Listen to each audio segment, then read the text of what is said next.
আসসালামু আলাইকুম my YouTube family.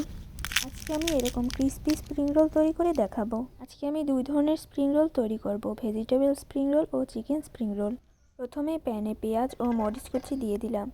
পেঁয়াজ ও মরিচ হালকা ভেজে নিয়ে তাতে বাঁধাকপি কুচি এবং গাজর কুচি দিয়ে দিলাম।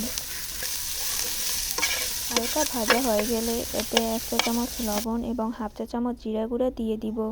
আমি ভেজিটেবলের অর্ধেক আগেই সরিয়ে রেখেছি এবং বাকি অর্ধেকে আগে থেকে বয়েল করা চিকেনের পিস দিয়ে দিব। তারপর সেগুলো হালকা ভেজে নিয়ে নামিয়ে নেব। তারপরে একটি স্প্রিং রোলের শীট নিয়ে তার উপরে মিশ্রণটি দিয়ে দিব। আপনাদের যতটুকু ভালো লাগে সেই পরিমাণ অনুযায়ী আপনারা দিয়ে দিবেন। তারপরে এভাবে স্প্রিং রোলের মতো করে ভাঁজ করে নেবেন। এই শীটটি আমি ঘরেই তৈরি করেছি, আপনারা চাইলে আমি রেসিপিটি দিতে পারি। স্প্রিং রোলটি ভাঁজ করা হয়ে গেলে ময়দা ও পানির মিশ্রণ দিয়ে আটকে নেব।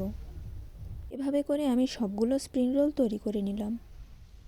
ভিডিওতে দেখেই বোঝা যাচ্ছে এগুলো কিভাবে রোল করতে হয়। খুবই সহজ উপায়ে আপনারা এভাবেই ঘরে বসে স্প্রিং রোল তৈরি করতে পারেন।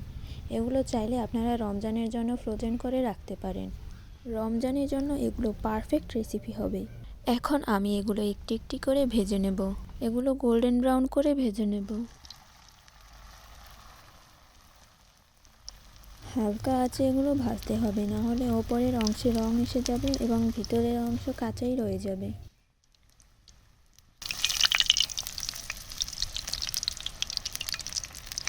এখানে আমার রোলগুলো ভাজা হয়ে গেছে, তাই এখন আমি উঠিয়ে নেব। দেখুন কতটা পারফেক্টভাবে আমার স্প্রিং রোলগুলো তৈরি হয়েছে। আপনারাও চাইলে এভাবে বাড়িতে সহজেই স্প্রিং রোল তৈরি করতে পারেন।